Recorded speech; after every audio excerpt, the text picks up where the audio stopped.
जय हिंद दोस्तों। North Atlantic महासागर की लहरों के बीच इस वक्त जो तूफान उठ चुका है उसने अमेरिका की उस रणनीति को बुरी तरह उलझा दिया है जिसे कभी ट्रंप ने पूरी दुनिया को आंखें दिखाने के लिए रचा था। क्योंकि अटलांटिक में युद्धपोत उतार कर शक्ति प्रदर्शन करने की जो चाल चली गई थी वही अब अमेरिका पर कहर बनकर टूटती नजर आ रही है। बीते 24 घंटों से लगातार अल्टीमेटम, चेतावनियों और गुप्त संदेशों के बीच अचानक हालात ऐसे पलटे कि अटलांटिक ओशियन मानो धधक उठा हो और नॉर्थ अटलांटिक से आ रही बिग ब्रेकिंग न्यूज ने वॉशिंगटन के रणनीतिकारों की नींद उड़ा दी। जिस घेराबंदी के तहत रूस के ऑनेल शिप को पकड़कर अपनी धाक जमाने की कोशिश की गई थी वह अब अमेरिका के लिए सबसे बड़ी कमजोरी बनती दिख रही है, क्योंकि उसी कदम के जवाब में रूस ने अपनी नॉर्दर्न नेवी को खुलकर मैदान में उतार दिया। सस्पेंस तब और गहरा गया जब बिना किसी औपचारिक घोषणा के चीन ने भी अपने युद्धपोतों को रवाना कर दिया और समुद्र के उन रास्तों पर हलचल तेज हो गई जिन्हें अब तक सुरक्षित माना जा रहा था। पूरी दुनिया की नजरें उस वक्त अटलांटिक पर टिक गईं जब खबर आई कि ब्रिक्स देशों का संगठन अचानक एकजुट होकर नॉर्थ अटलांटिक ओशियन की दिशा में सैन्य मूवमेंट कर रहा है। और यह संकेत साफ था कि अब खेल सिर्फ अमेरिका बनाम एक देश का नहीं रह गया है। इसी बीच अमेरिकी युद्धपोतों के आसपास संदिग्ध गतिविधियों, रडार अलर्ट और कम्युनिकेशन में गड़बड़ी की खबरें सामने आने लगीं, जिन्हें आधिकारिक तौर पर भले ही तकनीकी समस्या बताया गया, लेकिन अंदर खाने से आ रही सूचनाएं किसी बड़े सुनियोजित ऑपरेशन की ओर इशारा कर रही हैं। सस्पेंस इसलिए भी बना हुआ है क्योंकि जिस भयंकर हमले की बात हो रही है वह पारंपरिक मिसाइल स्ट्राइक जैसा नहीं, बल्कि ऐसा दबाव है जिसने बिना सीधे टकराव के अमेरिका की समुद्री पकड़ को हिलाकर रख दिया। ट्रंप के दौर में चली वह रणनीति जिसमें अटलांटिक को अपने प्रभाव क्षेत्र की तरह इस्तेमाल करने की कोशिश की गई थी अब उलटी पड़ती दिख रही है, क्योंकि जिन ताकतों को अलग अलग करके साधने की कोशिश की गई थी वे अब एक साझा मोर्चे पर खड़ी नजर आ रही हैं। नॉर्थ अटलांटिक इस वक्त सिर्फ एक महासागर नहीं बल्कि वैश्विक शक्ति संतुलन की सबसे खतरनाक प्रयोगशाला बन चुका है, जहां हर लहर के नीचे कोई न कोई राज छिपा है। अमेरिका के लिए सबसे बड़ा डर शायद यह नहीं कि हमला हुआ या नहीं, बल्कि यह है कि अगर यह सिर्फ शुरुआत है तो आने वाले घंटों और दिनों में अटलांटिक की गहराइयों से कौन सा तूफान उठने वाला है, इसका अंदाजा फिलहाल किसी के पास नहीं है। अचानक से नॉर्थ अटलांटिक ओशियन में जिस बात का डर सता रहा था वही हुआ है। ट्रंप को दुनिया भर को ललकारने की गलती बहुत भारी पड़ती हुई नजर आ रही है। क्या है पूरी अपडेट? क्या पूरी खबर इस वक्त निकल करके आ रही है? क्या हालात बन चुके हैं इस घटनाक्रम के बीच में? अब युद्धपोतों को किस तरह से निशाना बनाया गया है और किन देशों के नाम इस पूरे घटनाक्रम के बीच में सामने आ चुके हैं, बताएंगे आपको इस वीडियो में। इस चैनल पर बने रहे। वीडियो को लाइक और चैनल को अगर अभी तक आपने सब्सक्राइब नहीं किया है तो चैनल को सब्सक्राइब करके बेल आइकन को जरूर दबा लीजिएगा ताकि इससे जुड़ी खबर अपडेट आप तक सबसे पहले पहुंचती रहे। जिस आत्मविश्वास के साथ अमेरिका ने अपने अत्याधुनिक युद्धपोतों को अटलांटिक में उतार कर पूरी दुनिया को सैन्य दबाव का संदेश देने की कोशिश की थी, वही कदम अब उसके लिए सबसे बड़ी रणनीतिक भूल साबित होता दिख रहा है। पिछले 24 घंटों से जारी अल्टीमेटम, चेतावनियों और कूटनीतिक संकेतों के बीच अचानक हालात उस मोड़ पर आ गए हैं जहां समुद्र की सतह पर नहीं बल्कि समुद्र की गहराइयों और सैटेलाइट सिग्नलों के साये में एक ऐसा खेल खेला गया जिसने अमेरिका की सैन्य श्रेष्ठता के दावे को सीधे चुनौती दे दी। बताया जा रहा है कि नॉर्थ अटलांटिक ओशियन में अमेरिकी युद्धपोतों का जो भारी जमावड़ा था उसे रूस ने पहले ही एक आक्रामक संदेश के तौर पर पढ़ लिया था और इसी के जवाब में रूस की नॉर्दर्न नेवी को हाई अलर्ट पर लाते हुए चुपचाप उन रास्तों पर तैनात किया गया जिनका जिक्र सार्वजनिक नक्शों में शायद ही कभी होता है। इसी बीच चीन ने भी बिना किसी औपचारिक घोषणा के अपने कुछ अत्याधुनिक युद्धपोतों और सपोर्ट वेसल्स को रवाना कर दिया और यह सब ऐसे समय पर हुआ जब दुनिया की नजरें किसी और क्षेत्रीय संकट पर टिकी हुई थीं। खेल तब और गहरा हो गया जब अचानक खबर आई कि ब्रिक्स देशों का संगठन, जो अब तक आर्थिक सहयोग और वैकल्पिक वैश्विक ढांचे की बात कर रहा था, इस बार एक अभूतपूर्व कदम उठाते हुए सामूहिक सैन्य मूवमेंट की दिशा में बढ़ रहा है और नॉर्थ अटलांटिक ओशियन की ओर जहाजों की आवाजाही शुरू हो चुकी है। शुरू में इसे केवल एक मनोवैज्ञानिक दबाव की रणनीति माना गया, लेकिन कुछ ही घंटों में हालात पूरी तरह बदल गए जब अमेरिकी सैन्य कम्युनिकेशन नेटवर्क में असामान्य खामियां दर्ज की गईं और कई युद्धपोतों के रडार सिस्टम ने अज्ञात मूवमेंट्स को ट्रैक करना शुरू किया। आधिकारिक बयानों में भले ही इसे रूटीन टेक्निकल इश्यू कहा गया, लेकिन अंदर खाने से जो सूचनाएं छनकर आ रही हैं वे इशारा कर रही हैं कि यह कोई साधारण तकनीकी समस्या नहीं थी, बल्कि एक सुनियोजित मल्टी डोमेन ऑपरेशन का हिस्सा था। नॉर्थ अटलांटिक की लहरों के बीच अचानक हुए इन घटनाक्रमों ने उस वक्त दुनिया को हिला दिया जब कुछ अमेरिकी युद्धपोतों को अपनी पोजीशन बदलने पर मजबूर होना पड़ा और सपोर्ट फ्लीट से आपातकालीन संदेश प्रसारित होने लगे। सस्पेंस इसलिए भी चरम पर है क्योंकि किसी ने खुलकर हमले की जिम्मेदारी नहीं ली, लेकिन जिस तरह से रूस की नॉर्दर्न नेवी की गतिविधियां, चीन की समुद्री रणनीति और ब्रिक्स देशों की अप्रत्याशित एकजुटता एक ही समय पर सामने आई, उसने अमेरिका को यह सोचने पर मजबूर कर दिया कि क्या वह अब भी अकेले समुद्रों का निर्विवाद शासक बना रह सकता है। बताया जा रहा है कि इस पूरी घटना के बाद अमेरिकी रक्षा तंत्र में उच्च स्तरीय आपात बैठकें हुई हैं, जहां यह सवाल गूंज रहा है कि क्या अटलांटिक में शक्ति प्रदर्शन का फैसला जल्दबाजी में लिया गया था। सस्पेंस इस बात को लेकर भी बना हुआ है कि जो भयंकर हमला बताया जा रहा है वह प्रत्यक्ष मिसाइल या टॉर्पीडो स्ट्राइक नहीं था, बल्कि शायद इलेक्ट्रॉनिक वॉरफेयर, साइबर इंटरफेरेंस और अंडरसी केबल से जुड़े ऑपरेशनों का ऐसा मिश्रण था जिसने बिना एक भी पारंपरिक गोली चलाए अमेरिका की समुद्री रणनीति की नींव हिला दी। दुनिया भर के सैन्य विश्लेषक इस बात पर हैरान हैं कि अगर यह केवल एक ट्रेलर है तो पूरी फिल्म कितनी भयावह हो सकती है, क्योंकि अब नॉर्थ अटलांटिक सिर्फ एक महासागर नहीं रहा, बल्कि वह शतरंज की बिसात बन चुका है जहां हर चाल के पीछे कई अदृश्य चालें छिपी हैं। अमेरिका के लिए सबसे बड़ा झटका शायद यह एहसास है कि जिन देशों को वह अलग अलग मोर्चों पर दबाव में रखने की रणनीति अपनाता रहा, वे अब एक साझा मंच पर आकर उसकी ही रणनीतियों को उसी के खिलाफ इस्तेमाल कर रहे हैं। इस पूरे शक्ति संतुलन को लेकर एक नए युग की आहट दे दी है, जहां युद्ध की परिभाषा, मोर्चे और हथियार सब बदल चुके हैं और नॉर्थ अटलांटिक ओशियन की लहरों के नीचे छिपा यह खेल अभी खत्म नहीं हुआ है, बल्कि यह तो शायद उस तूफान की शुरुआत है जिसकी गूंज आने वाले दिनों में पूरी दुनिया में सुनाई देगी। अब तक अमेरिका को यह लग रहा था कि नॉर्थ अटलांटिक ओशियन उसके दबदबे में है जिसकी है। नॉर्थ अटलांटिक ओशियन में उतरी उसकी नेवी पूरे इस ठिकाने को अपने कंट्रोल, अपने वश में कर लेगी, लेकिन ऐसा होता हुआ नहीं दिखाई दे रहा है और इस वक्त अमेरिका की एक बड़ी चूक उस पर बहुत भारी पड़ चुकी है। ट्रंप का यह फैसला नॉर्थ अटलांटिक ओशियन को कंट्रोल में करने का बहुत बड़ा कहर बन के टूट चुका है। इस वक्त अमेरिकी युद्धपोतों पर बहुत बड़ा हमला हुआ है और यह हमला अटलांटिक में अमेरिकी युद्धपोतों को चौतरफा घेर करके किया गया है। बता दें कि 3 तरफ से अमेरिका पर इस वक्त हमला हुआ है और यह हमला अब तक का सबसे ताकतवर और अलग अलग दिशाओं से ट्रंप के ऊपर अब तक की नीतियों पर भी सबसे बड़ा हमला माना जा रहा है, क्योंकि इस वक्त अमेरिका में इस वक्त हाई अलर्ट जारी करने के साथ ही अमेरिकी एयरफोर्स को अचानक से आनन फानन में नोटम जारी किया गया है। इस वक्त व्हाइट हाउस से लेकर के अमेरिका के वॉशिंगटन डीसी तक सभी जगहों पर आनन फानन इमरजेंसी मीटिंग और कई आर्मी चीफ और कमांडेंट के साथ इस वक्त राष्ट्रपति डोनाल्ड ट्रंप ने ब्रीफिंग भी शुरू कर दी है। इस पूरे घटनाक्रम के बीच में खबरें जैसे ही सामने आ गई हैं, उसको लेकर के अब वर्ल्ड मीडिया पूरी तरीके से एक्टिव हो चुकी है। इसको लेकर के बहुत बड़ा इम्पैक्ट सामने आया है। बता दें कि इस खबर को लेकर के 1-2 नहीं बल्कि कई देशों के नाम सामने आ चुके हैं। इसको लेकर के अब तक माना जा रहा था कि ट्रंप के खिलाफ रूस बहुत बड़ा एक्शन लेगा, लेकिन असल में इस वक्त जिन देशों के नाम सामने आ चुके हैं, जिन देशों ने इस वक्त नॉर्थ अटलांटिक ओशन में अपने युद्धपोतों, पनडुब्बियों के जरिए ट्रंप के 3 युद्धपोतों को निशाना बनाया गया है, वो बहुत बड़ी खबर बन चुके हैं। इस वक्त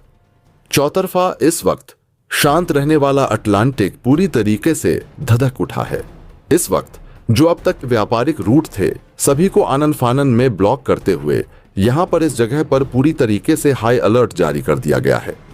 भारत ने जिस तरह से हाल के घटनाक्रमों में अपनी कूटनीतिक, रणनीतिक और बहुपक्षीय क्षमता का प्रदर्शन किया है, वह इस पूरे परिदृश्य का सबसे निर्णायक और गहराई से समझे जाने वाला पहलू बनकर उभरता है, क्योंकि नॉर्थ अटलांटिक में जो कुछ घटित हुआ है वह न तो किसी एक दिन की घटना है और न ही किसी अचानक लिए गए फैसले का नतीजा, बल्कि यह वर्षों से तैयार हो रही एक ऐसी वैश्विक पुनर्संरचना का परिणाम है जिसमें भारत ने खुद को न तो आक्रामक शक्ति के रूप में प्रस्तुत किया और और न ही किसी गुट के पिछलग्गू के तौर पर, बल्कि एक संतुलनकारी, रणनीतिक और निर्णायक धुरी के रूप में स्थापित किया है। इस वीडियो और पूरे घटनाक्रम को समझने के लिए यह जानना बेहद जरूरी है कि जिस घटना को पश्चिमी मीडिया अभी भी अभ्यास या एक अस्पष्ट गतिविधि कहने की कोशिश कर रहा है, वह अब किसी भी तरह से संकेत या चेतावनी नहीं रही, बल्कि वह एक वास्तविक, समन्वित और मल्टी डोमेन सैन्य कार्रवाई के रूप में सामने आ चुकी है, जिसने न केवल अमेरिका की सामरिक सोच को झकझोर दिया है, बल्कि उस मिथक को भी तोड़ दिया है कि नॉर्थ अटलांटिक अमेरिकी नौसेना के लिए एक सुरक्षित, अभेद्य और पूर्ण प्रभुत्व वाला क्षेत्र है। ब्रिक्स से जुड़े देशों की जिस संयुक्त सैन्य सक्रियता की चर्चा हो रही है, वह केवल युद्धपोतों की मौजूदगी या कुछ विमानों की उड़ान तक सीमित नहीं थी, बल्कि इसमें समुद्र की सतह पर तैनात प्लेटफॉर्म्स, पानी के नीचे काम करने वाली पनडुब्बियां, सैटेलाइट आधारित निगरानी और सबसे खतरनाक रूप में इलेक्ट्रॉनिक और साइबर वॉरफेयर का एक साथ इस्तेमाल किया गया, जिसके चलते अमेरिकी रडार सिस्टम पर अचानक ब्लिप्स दिखाई दिए और फिर देखते ही देखते वे गायब हो गए। संचार नेटवर्क में रुकावट आई, डेटा लिंक टूटने लगे और कुछ ही मिनटों में यह स्पष्ट हो गया कि यह कोई तकनीकी खराबी, प्राकृतिक घटना या मानवीय भूल नहीं, बल्कि एक सोची समझी, टेस्टेड और अत्यंत सटीक सैन्य योजना का हिस्सा है। वॉशिंगटन में सायरन बजने की खबरें, पूरे अमेरिका में हाई अलर्ट का ऐलान, नॉरफॉक से लेकर पेंटागन और व्हाइट हाउस तक सैन्य गतिविधियों का अचानक तेज हो जाना और यहां तक कि राष्ट्रपति को सुरक्षित बंकर में शिफ्ट करने पर विचार किया जाना, इस बात का संकेत है कि अमेरिकी रक्षा प्रतिष्ठान ने इस चुनौती को कितनी गंभीरता से लिया है। क्योंकि सबसे बड़ा झटका यह नहीं था कि हमला या दबाव डाला गया, बल्कि यह था कि यह किसी एक देश की ओर से नहीं आया, बल्कि यह मल्टी डायरेक्शनल था, यानी समुद्र की सतह से, पानी के नीचे से, हवा और अंतरिक्ष में मौजूद सेंसर्स को बाधित करते हुए और इलेक्ट्रॉनिक स्पेक्ट्रम पर एक साथ दबाव बनाते हुए, जो अमेरिकी नौसेना और उसके सहयोगी ढांचे के लिए एक अभूतपूर्व स्थिति बन गई। पहली बार अटलांटिक में ऐसे संकेत मिले हैं कि अमेरिकी जहाजों को पीछे हटने, अपनी पोजीशन बदलने या डिफेंसिव मोड में जाने पर मजबूर होना पड़ा। और यही वह क्षण है जहां भारत की भूमिका को समझना सबसे जरूरी हो जाता है, क्योंकि भारत ने इस पूरे घटनाक्रम में न तो खुद को फ्रंट लाइन पर दिखाया और न ही किसी आक्रामक बयानबाजी का सहारा लिया, बल्कि उसने वर्षों से जिस तरह से ब्रिक्स, शंघाई सहयोग संगठन, क्वाड और अन्य बहुपक्षीय मंचों पर संतुलन, रणनीतिक स्वायत्तता और बहुध्रुवीय विश्व व्यवस्था की बात की है, वही सोच अब जमीन और समुद्र पर आकार लेती दिखाई दे रही है। भारत की कूटनीति की सबसे बड़ी ताकत यही रही है कि वह किसी भी ध्रुव के साथ पूरी तरह से खुद को बांधने के बजाय सभी के साथ संवाद, सहयोग और आवश्यकता पड़ने पर स्पष्ट असहमति की नीति अपनाता है। और यही कारण है कि आज जब अटलांटिक में हालात बदलते नजर आ रहे हैं, तो भारत को न तो किसी पक्ष की ओर से संदेह की नजर से देखा जा रहा है और न ही किसी एक गुट का कठपुतली माना जा रहा है, बल्कि एक ऐसे देश के रूप में देखा जा रहा है जो इस नई वैश्विक व्यवस्था में पुल की भूमिका निभा सकता है। इस पूरे घटनाक्रम का सबसे खतरनाक पहलू यह भी है कि इसे बिना किसी औपचारिक युद्ध घोषणा के अंजाम दिया गया, जो आधुनिक युद्ध की उस नई परिभाषा को सामने लाता है जिसमें ग्रे जोन, हाइब्रिड वॉरफेयर और सीमित लेकिन गहरे प्रभाव वाली कार्रवाइयों का बोलबाला है। और भारत पिछले एक दशक से इसी तरह के खतरों को समझते हुए अपनी सैन्य और कूटनीतिक तैयारी करता रहा है, चाहे वह हिंद महासागर क्षेत्र में अपनी नौसैनिक मौजूदगी बढ़ाना हो, अंडरसी केबल्स की सुरक्षा पर ध्यान देना हो, साइबर कमांड और स्पेस कमांड को मजबूत करना हो, या फिर मित्र देशों के साथ इंटरऑपरेबिलिटी और इंटेलिजेंस शेयरिंग को एक नए स्तर पर ले जाना हो। आज जब पेंटागन के अंदर अफरा तफरी की खबरें सामने आ रही हैं, अमेरिकी एयरफोर्स को नॉट एएम जारी किए जा रहे हैं और पूरे सिस्टम को एक इमरजेंसी मोड में डाल दिया गया है, तब यह सवाल भी उठता है कि क्या यह केवल एक शक्ति प्रदर्शन था या फिर यह उस लंबे समय से चल रही वैश्विक सत्ता संरचना में बदलाव का शुरुआती चरण है, जिसमें पश्चिमी प्रभुत्व को अब हर क्षेत्र में चुनौती मिल रही है। और यही वह बिंदु है जहां भारत की सबसे अहम भूमिका साफ तौर पर उभर कर सामने आती है, क्योंकि भारत न तो इस बदलाव को केवल सैन्य चश्मे से देख रहा है और न ही केवल आर्थिक या वैचारिक नजरिए से, बल्कि वह इसे एक समग्र रणनीतिक अवसर और चुनौती के रूप में देख रहा है। भारत जानता है कि सीधा टकराव किसी के भी हित में नहीं है, लेकिन वह यह भी समझता है कि एक ऐसी विश्व व्यवस्था जिसमें कुछ गिने चुने देश समुद्रों, व्यापार मार्गों, वित्तीय प्रणालियों और सुरक्षा ढांचे पर एकाधिकार जमाए रखें, वह अब लंबे समय तक टिकाऊ नहीं है। और इसी सोच के तहत भारत ने ब्रिक्स के भीतर भी आर्थिक सहयोग, स्थानीय मुद्राओं में व्यापार, विकास बैंकों की भूमिका और सामूहिक सुरक्षा संवाद जैसे मुद्दों को लगातार आगे बढ़ाया है, बिना इस बात का ढिंढोरा पीटे कि वह किसी के खिलाफ खड़ा हो रहा है। नॉर्थ अटलांटिक की यह घटना इसलिए भी ऐतिहासिक मानी जा रही है क्योंकि इसने पहली बार यह साफ कर दिया है कि आधुनिक युद्ध में केवल विमान वाहक पोतों की संख्या, परमाणु पनडुब्बियों की ताकत या मिसाइलों की रेंज ही निर्णायक नहीं होती, बल्कि सूचना, नेटवर्क, इलेक्ट्रॉनिक स्पेक्ट्रम और समन्वय की क्षमता असली गेम चेंजर बन चुकी है। और भारत ने पिछले वर्षों में इसी दिशा में भारी निवेश किया है, चाहे वह अपने स्वदेशी सैटेलाइट नेटवर्क को मजबूत करना हो, ड्रोन और एंटी ड्रोन तकनीक विकसित करना हो, या फिर मित्र देशों के साथ रियल टाइम डेटा शेयरिंग की क्षमता बढ़ाना हो। इस पूरे परिदृश्य में दर्शकों को यह समझना बेहद जरूरी है कि भारत की भूमिका केवल पर्दे के पीछे रहने की नहीं है,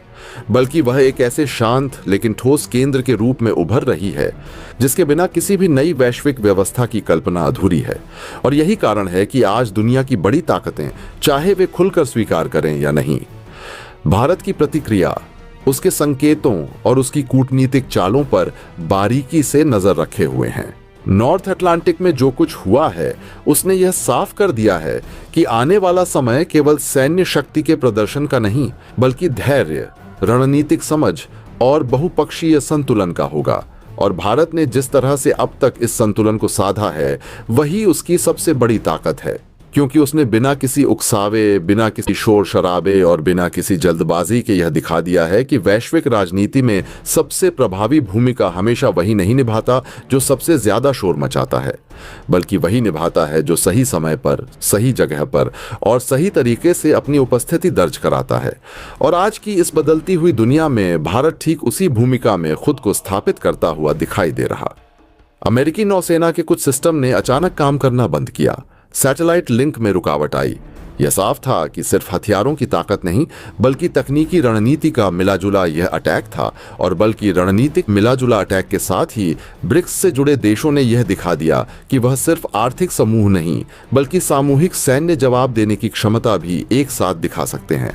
अमेरिका के लिए सीधा झटका इसलिए भी है क्योंकि यह हमला उसके घर के सबसे करीब हुआ है। अटलांटिक को हमेशा से अमेरिकी बैकयार्ड माना जाता है, जहां नाटो का वर्चस्व रहा है, लेकिन आज वही अटलांटिक अमेरिका की रणनीतिक कमजोरी की सबसे बड़ी तस्वीर बन चुका है। अमेरिकी विशेषज्ञों का मानना है कि हमला ताकत मापने के लिए नहीं था, बल्कि सीमा रेखा खींचने के लिए था। सीधा संदेश था कि अब कोई भी इलाका अमेरिका की जद में नहीं है, कोई भी इलाका उससे सुरक्षित नहीं है। अमेरिकी मीडिया में अचानक से सख्ती बढ़ा दी गई है,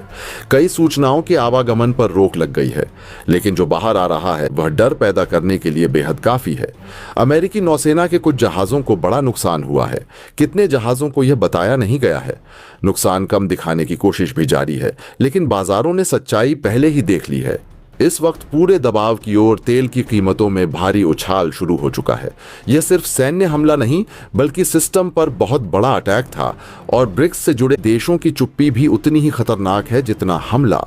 न रूस की तरफ से कोई आधिकारिक बयान जारी किया गया है, न ही चीन की तरफ से, न ही ईरान और न ही भारत ने इस पर कोई प्रतिक्रिया दी है।